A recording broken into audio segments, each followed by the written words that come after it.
सर्वमंगल मांगल्ये शिवे सर्वादि सार्धिके शरण्ये त्र्यंबके गौरी नारायणी नमस्तुते।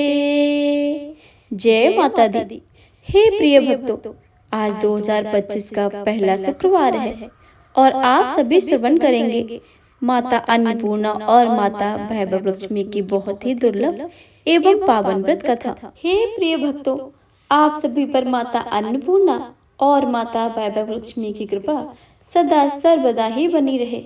आप सभी का दिन शुभ हो, इसी कामना से आप आज सभी श्रवण करेंगे माता अन्नपूर्णा और माता लक्ष्मी की सुनी जाने वाली पावन कथा।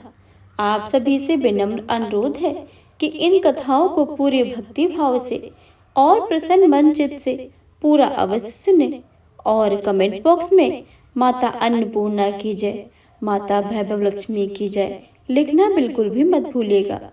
हे प्रिय भक्तों, सर्वप्रथम गौरी पुत्र गणेश को याद करके सुनते हैं माता अन्नपूर्णा की कथा। तो प्रेम से बोलिए गौरी पुत्र गणेश भगवान की जय, माता अन्नपूर्णा की जय, माता वैभव लक्ष्मी की जय, सभी देवी देवताओं की जय। माँ अन्नपूर्णा माता के महाव्रत की कथा। एक समय की बात है, काशी निवासी धनंजय की पत्नी का नाम सुलक्षणा था। उसे अन्य सब सुख प्राप्त थे, केवल निर्धनता ही उसके दुख का एकमात्र कारण था। यह दुख उसे हर समय सताता रहता था। एक दिन सुलक्षणा पति से बोली, हे स्वामी, आप कुछ उद्यम करें तो काम चले, इस प्रकार कब तक काम चलेगा। सुलक्षणा की बातें सुनकर धनंजय के मन में बैठ गई और वह उसी दिन विश्वनाथ शंकर जी को प्रसन्न करने के लिए बैठ गया और कहने लगा, हे देवादिदेव विश्वेश्वर, मुझे पूजा पाठ कुछ नहीं आता है, केवल आपके भरोसे बैठा हूँ। इतनी विनती करके वह 2-3 दिन तक भूखा प्यासा बैठा रहा। यह देखकर भगवान शंकर ने उसके कान में अन्नपूर्णा अन्नपूर्णा अन्नपूर्णा कहा। इस प्रकार 3 बार कहा। यह कौन कह गया है? यही सोच में धनंजय पड़ गया कि मंदिर में आते ब्राह्मण को देखकर पूछने लगा, पंडित जी, अन्नपूर्णा कौन है? ब्राह्मणों ने कहा, तू अन्न छोड़ बैठा है तो तुझे अन्न की बातें ही सूझती हैं। जा घर जाकर अन्न ग्रहण कर। धनंजय घर आ गया, स्त्री से सारी बातें कही। वह बोली, नाथ, चिंता मत करो, स्वयं शंकर जी ने यह मंत्र दिया है, वे स्वयं ही खुलासा करेंगे। आप फिर जाकर उनकी आराधना करो। धनंजय फिर जैसा ही तैसा पूजा में बैठ गया। रात्रि में शंकर जी ने आज्ञा दी कि तू पूर्व दिशा में चला जा। वह अन्नपूर्णा का नाम जपता रहता और रास्ते में फल खाता जाता, झरनों का पानी पीता जाता। इस प्रकार कितने ही दिनों तक चलता गया। वहां उसे सोने चांदी सी चमकती वन की शोभा दिखने में आई। सुंदर सरोवर देखने में या उसके किनारे कितनी ही अप्सराएं झुंड बनाए बैठी थी। एक कथा सुनती और सब मिलकर माँ अन्नपूर्णा इस प्रकार बार बार कहती थी। यह अगहन मास का उजेली रात थी और आज से ही व्रत का आरंभ था। जिस शब्द की खोज करने वह निकला था, वह उसे सुनने को मिल गया।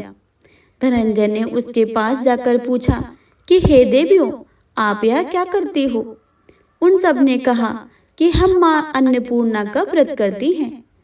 धनंजय ने पूछा, व्रत पूजा करने से क्या होता है? यह किसी ने किया भी है? यह कब किया जाता है?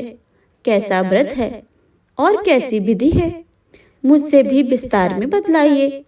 वे कहने लगी, इस व्रत को सब कोई कर सकते हैं। 21 दिन तक लिए 21 गांठ का सूत लेना चाहिए। 21 दिन यदि ना बने तो एक दिन उपवास करें। यह भी ना बने तो केवल कथा सुनकर प्रसाद लें। निराहार रहकर कथा करें। कथा सुनने वाला कोई ना मिले तो पीपल के पत्तों को रखकर सुपारी या घृत कुमारी वृक्ष को सामने दीपक को साक्षी करके सूर्य, गाय, तुलसी या महादेव को बिना कथाएं सुने मुख में दाना न डालें। यदि भूल से कुछ पड़ जाए तो एक दिवस फिर उपवास करें। व्रत के दिन क्रोध ना करें और झूठ ना बोले। धनंजय बोला, इस व्रत को करने से क्या होता है? वे कहने लगी, इसके करने से अंधों को नेत्र मिले, लूलों को हाथ मिले, निर्धन के घर धन आवे, बांझे को संतान मिले, मूर्ख को विद्या आवे। जो जिस कामना से व्रत करे माँ उसकी इच्छा पूरी करती है। वह कहने लगा, बहनों, मेरे पास तो धन नहीं है, विद्या नहीं है, कुछ भी तो नहीं है। मैं तो दुखिया ब्राह्मण हूँ, मुझे इस व्रत का सूत दोगी? हाँ भाई, तेरा कल्याण हो, हम तुम्हें अवश्य देंगी। ले यह व्रत का मंगल सूत ले। धनंजय ने व्रत किया। व्रत पूरा हुआ। तभी सरोवर में 21 खंड की स्वर्ण सीढ़ी हीरा मोती जड़ी हुई प्रकट हुई। धनंजय जय अन्नपूर्णा अन्नपूर्णा कहता जाता था। इस प्रकार कितनी ही सीढ़ियां उतर गया तो क्या देखता है कि करोड़ों सूर्य से प्रकाशमान अन्नपूर्णा का मंदिर है। उसके सामने स्वर्ण सिंहासन पर माता अन्नपूर्णा विराजमान है। सामने भिक्षा हेतु शंकर भगवान खड़े हैं। देवंगनाएं चोर ढुलाती हैं। कितनी ही हथियार बांधे पहरा दे रही हैं। धनंजय दौड़कर जगदम्बा के चरणों में गिर गया। देवी उसके मन का कलेश जान गई। धनंजय कहने लगा कि माता, आप तो अंतर्यामिनी हो, आपको अपनी दशा क्या बताऊं? माता बोली, मेरा व्रत किया है, जा संसार तेरा सत्कार करेगा। माता ने धनंजय की जिह्वा पर बीज मंत्र लिख दिया। अब वह तो उसके रोम रोम में विद्या प्रकट हो गई। इतने में क्या देखता है कि वह काशी विश्वनाथ के मंदिर में खड़ा है। माँ का वरदान लेकर धनंजय घर आ गया। सुलक्षणा से सारी बातें कही। माता जी की कृपा से उसके घर में संपत्ति उमड़ने लगी। छोटा सा घर बहुत बड़ा गिना जाने लगा। जैसे शहद के छत्ते में मक्खियां जमा होती हैं, उसी प्रकार अनेक सगे संबंधी आकर उनकी बड़ाई करने लगे। कहने लगे, इतना धन और इतना बड़ा घर, सुंदर संतान नहीं तो इस कमाई का कौन भोग करेगा? सुलक्षणा से संतान नहीं है, इसलिए तुम दूसरा विवाह कर लो। अनिच्छा होते हुए भी धनंजय का दूसरा विवाह करना पड़ा और सती सुलक्षणा को सौत का दुख उठाना पड़ा। इस प्रकार दिन बीतते गए। फिर अगहन मास आया। नए बंधन में बंधे पति पत्नी ने सुलक्षणा से कहा कि हम व्रत के प्रभाव से सुखी हुए हैं, इस कारण यह व्रत नहीं छोड़ना चाहिए। यह माता जी का प्रताप है जो हम इतने संपन्न और सुखी हैं। सुलक्षणा की बातें सुनकर धनंजय उसके यहाँ आया और व्रत में बैठ गया। नहीं बहू को इस व्रत की खबर नहीं थी। वह धनंजय के आने की राह देख रही थी। दिन बीतते गए और व्रत पूर्ण होने में 3 दिवस ही बाकी थे कि नहीं बहू को खबर पड़ी कि उसके मन में ईर्ष्या की ज्वाला दहकने लगी। सुलक्षणा के घर जा पहुंची और उसने वहां भगदड़ मचा दी। वह धनंजय को अपने साथ ले गई। नए घर में धनंजय को थोड़ी देर के लिए निद्रा भी न आए।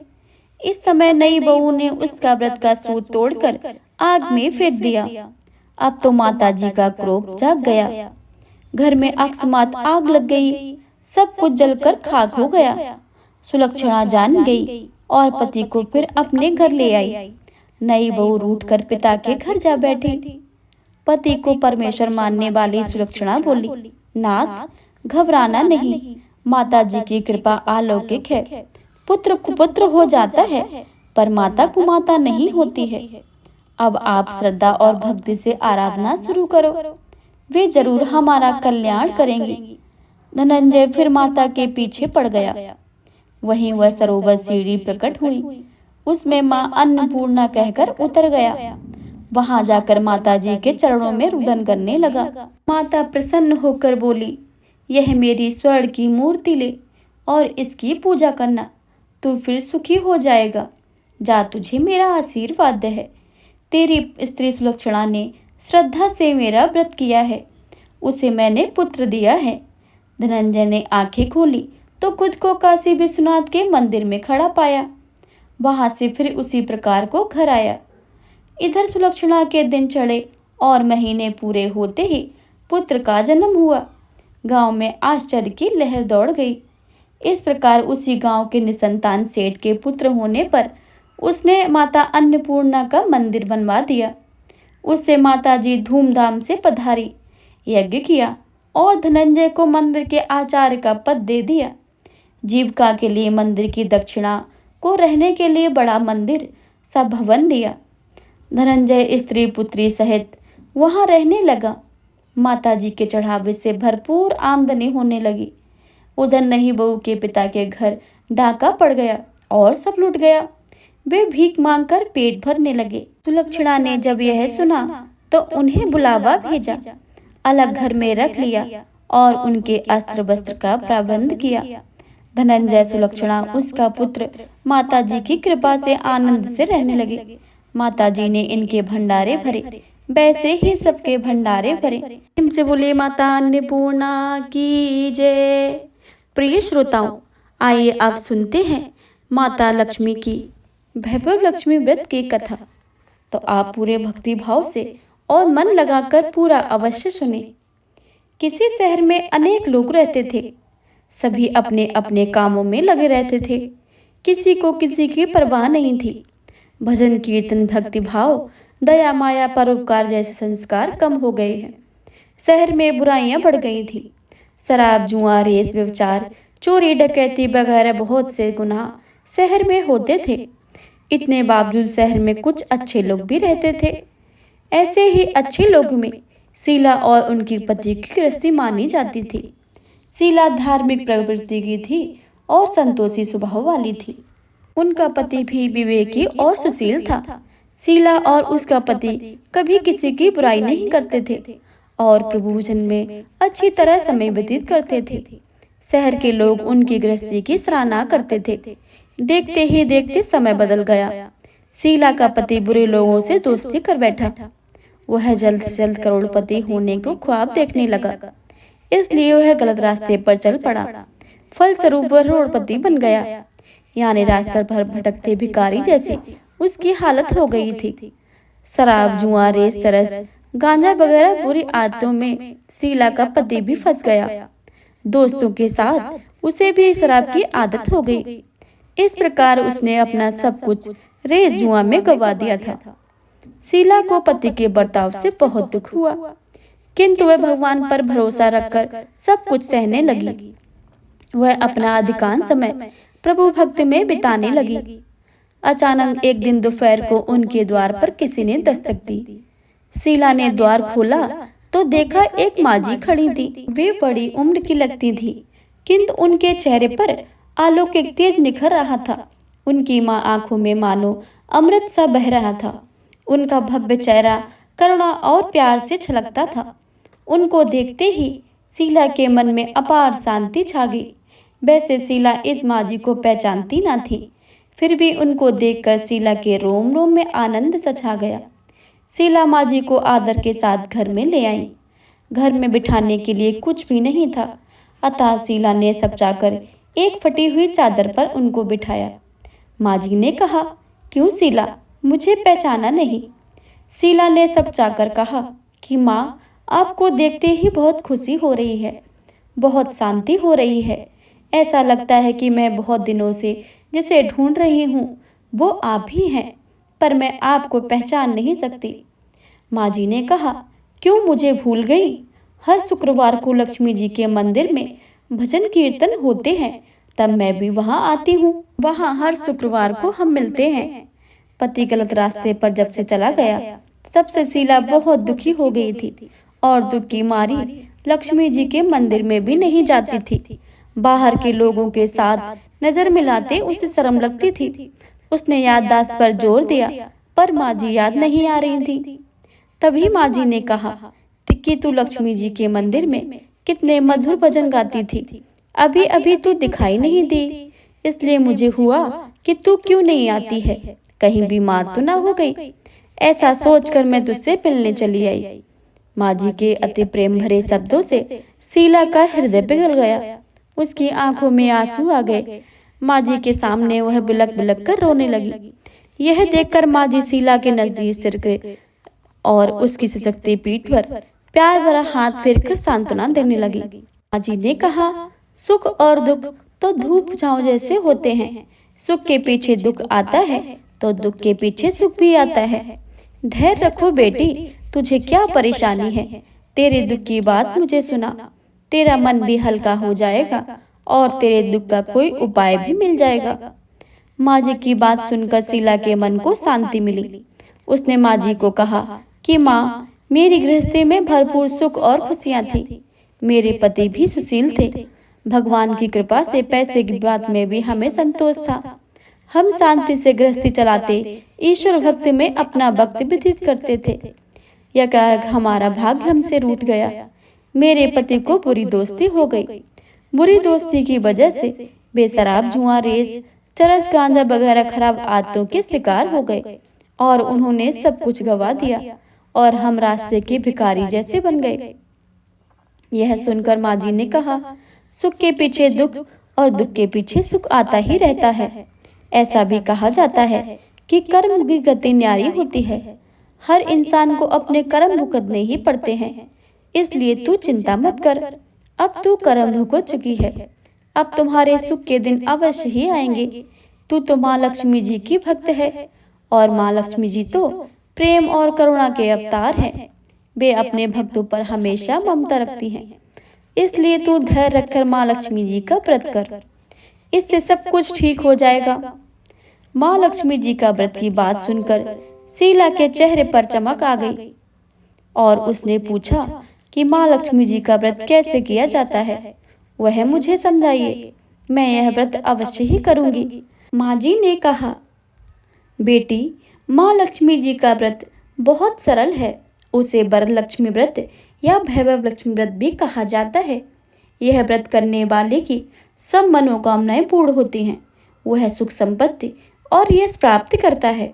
ऐसा कहकर माँ लक्ष्मी जी की वैभव लक्ष्मी व्रत की विधि कहने लगी। बेटी, वैभव लक्ष्मी व्रत वैसे तो सीधा साधा व्रत है, किंतु कई लोग उसे गलत तरीके से करते हैं, अतः उसका फल नहीं मिलता है। कई लोग कहते हैं कि सोने के गहने की हल्दी कुमकुम से पूजा करो, बस व्रत हो गया, पर ऐसा नहीं है। कोई भी व्रत शास्त्रीय विधि के अनुसार ही करना चाहिए, तभी उसका व्रत का फल मिलता है। सच्ची बात यह है कि सोने के गहने का विधि से पूजन करना चाहिए। व्रत की उद्यापन विधि भी शास्त्रीय विधि से ही करनी चाहिए। यह व्रत शुक्रवार को करना चाहिए। प्रातःकाल स्नान करके स्वच्छ कपड़े पहनो और सारा दिन मन में जय माँ लक्ष्मी का मन में रटन करते रहो। किसी की चुगली नहीं करनी चाहिए। शाम को पूर्व दिशा में मुंह रख सके आसन पर बैठ जाओ। सामने पाटा रखकर उस पर रुमाल रखो। रुमाल पर चावल का छोटा सा ढेर करो। उस ढेर पर पानी से भरे तांबे का कलश रखकर कलश पर एक कटोरी रखो। उस कटोरी में एक सोने का गहना रखो। सोने का ना हो तो चांदी का चलेगा, चांदी का ना हो तो नगद रुपए भी चलेगा। बाद में घी का दीपक जलाकर अगरबत्ती सुलगाकर रखो। माँ लक्ष्मी जी के बहुत स्वरूप हैं और माँ लक्ष्मी जी को श्रीअंत अति प्रिय है। अतः वैभव लक्ष्मी में पूजन विधि करते वक्त सर्वप्रथम श्रीअंत और लक्ष्मी जी के वैभव स्वरूपों को सच्चे दिल से दर्शन करो। उसके बाद लक्ष्मी स्तवन का पाठ करो। बाद में कटोरी में रखे गहने या रुपए को हल्दी कुमकुम और चावल चढ़ाकर पूजा करो और लाल रंग का फूल चढ़ाओ। शाम को कोई मीठी चीज बनाकर उसका प्रसाद रखो। ना हो सके तो शक्कर गुड़ भी चल सकता है। फिर आरती करके 11 बार सच्चे हृदय से जय माँ लक्ष्मी बोलो। बाद में 11 या 21 शुक्रवार व्रत करने का दृढ़ संकल्प माँ के सामने करो और जो आपकी मनोकामना हो वह पूरी करने के लिए माँ जी से विनती करो। माँ का प्रसाद बांट दो और थोड़ा प्रसाद अपने लिए रखो। अगर आप में शक्ति हो तो सारा दिन उपवास रखो और सिर्फ प्रसाद खाकर शुक्रवार का व्रत करो। अगर ना शक्ति हो तो शाम को प्रसाद ग्रहण करते समय एक समय खाना खा लो। अगर थोड़ी भी ना शक्ति हो तो 2 बार भोजन कर सकते हैं। बाद में कटोरी में रखा गहना या रुपए ले लो। कलश का पानी तुलसी या क्यारी में डाल दो और चावल पक्षियों को डाल दो। इस तरह शास्त्रीय विधि से व्रत करने से उसका फल अवश्य ही मिलता है। इस व्रत के प्रभाव से सब प्रकार की विपत्ति दूर होकर आदमी माला माल हो जाता है। संतान ना हो तो संतान प्राप्ति होती है। सौभाग्यवती स्त्री का सौभाग्य अखंड रहता है। कुमारी लड़की को मन भावन पति मिलता है। शीला यह सुनकर आनंदित हो गई। फिर पूछा, माँ जी, आपने भैरवलक्ष्मी जो शास्त्रीय विधि बताई है मैं वैसे अवश्य ही करूंगी, किंतु उसकी उद्यापन विधि किस तरह करनी चाहिए यह भी कृपा करके मुझे सुनाइए। माँ जी ने कहा, 11 या 21 जो मन्नत मानी हो उतने शुक्रवार यह भैरवलक्ष्मी पूरी श्रद्धा और भावना से करना चाहिए। व्रत के आखिरी शुक्रवार को खीर या नैवेद्य रखो। पूजन विधि हर शुक्रवार को करते हैं वैसी ही करनी चाहिए। पूजन विधि के बाद श्रीफल तोड़ो और कम से कम 7 कुमारी या सौभाग्यशाली स्त्रियों को कुमकुम का तिलक करके वैभव लक्ष्मी व्रत की एक एक पुस्तक उपहार में देनी चाहिए और सबको खीर का प्रसाद देना चाहिए। फिर धन लक्ष्मी स्वरूप वैभव लक्ष्मी स्वरूप माँ लक्ष्मी जी की छवि को प्रणाम करें और माँ लक्ष्मी जी का यह स्वरूप वैभव देने वाला है। प्रणाम करके मन ही मन भावुकता से माँ लक्ष्मी जी की प्रार्थना करते वक्त कहें कि हे माँ धन लक्ष्मी, हे माँ वैभव लक्ष्मी, मैंने सच्चे हृदय से आपका व्रत पूर्ण किया है, तो माँ हे हमारी मनोकामनाएं पूर्ण करो, हमारा सबका कल्याण कीजिए। जिसे संतान न हो उसे संतान देना, सौभाग्यशाली स्त्री का सौभाग्य अखंड रखना, कुमारी लड़की को मन भावन पति देना। आपका यह चमत्कारी वैभव लक्ष्मी जो सा करे उसकी सब विपत्ति दूर करना, सबको सुखी करना। हे माँ, आपकी महिमा अपरंपार है। माँ जी के पास से वैभव लक्ष्मी की शास्त्रीय विधि सुनकर शीला भविभोर उठी। उसे लगा मानो सुख का रास्ता मिल गया हो। उसने मन आंखें बंद करके मन ही मन क्षण संकल्प लिया और कहा कि हे माँ वैभव लक्ष्मी, मैं माँ जी के कहे मुताबिक श्रद्धा के से शास्त्रीय विधि से वैभव लक्ष्मी 21 शुक्रवार तक करूंगी और व्रत के शास्त्रीय विधि के अनुसार उद्यापन विधि भी करूंगी। शीला ने संकल्प करके आंखें खोली तो देखा सामने कोई न था। वह विस्मित हो गई कि माँ जी कहाँ गई। यह माँ जी दूसरा कोई न था, साक्षात लक्ष्मी जी ही थी। शीला लक्ष्मी जी की भक्त थी, इसलिए अपने भक्त को रास्ता दिखाने के लिए माँ लक्ष्मी देवी माँ जी का स्वरूप धारण करके शीला के पास आई थी। दूसरे दिन शुक्रवार था। प्रातः काल स्नान करके स्वच्छ कपड़े पहनकर शीला ने मन ही मन श्रद्धा और पूरे भाव से जय माँ लक्ष्मी का मन में रटन करने लगी। सारा दिन किसी की चुगली नहीं की। शाम हुई तब हाथ मुंह धोकर शीला पूर्व दिशा में मुंह करके बैठी। घर में पहले सोने गहने बहुत से थे, पर पति ने गलत रास्ते पर चलकर सब गहने गिरवी रख दिए थे। पर नाक की चुन्नी बच गई थी। नाक की चुन्नी को निकालकर उसे धोकर शीला ने कटोरी में रख दी। सामने पाटे पर रुमाल रखकर मुट्ठी भर चावल का छोटा सा ढेर किया। उस पर तांबे का पानी भरकर कलश रखा। उसके ऊपर चुन्नी वाली कटोरी रखी। फिर विधि पूर्वक वंदन, स्तुवन, पूजन वगैरह किया और घर में थोड़ी शक्कर थी, वह प्रसाद में रखकर वैभव लक्ष्मी व्रत किया। यह प्रसाद पहले पति को खिलाया। प्रसाद खाते ही पति के स्वभाव में फर्क पड़ गया। उस दिन उसने शीला को मारा नहीं और सताया भी नहीं। शीला को बहुत आनंद हुआ। उसके मन में वैभव लक्ष्मी के लिए श्रद्धा और भी बढ़ गई। शीला ने पूर्ण श्रद्धा से भक्ति से 21 शुक्रवार तक व्रत किया। 21वें शुक्रवार को विधि पूर्वक उद्यापन विधि करके 7 स्त्रियों को वैभव लक्ष्मी की 7 पुस्तकें उपहार में दी। फिर माता जी के धनलक्ष्मी स्वरूप को छवि को बंधन करके भाव से मन ही मन प्रार्थना करने लगी। हे मां धनलक्ष्मी, मैंने आपका वैभव लक्ष्मी करने की जो मन्नत मानी थी वह व्रत आज पूर्ण किया है।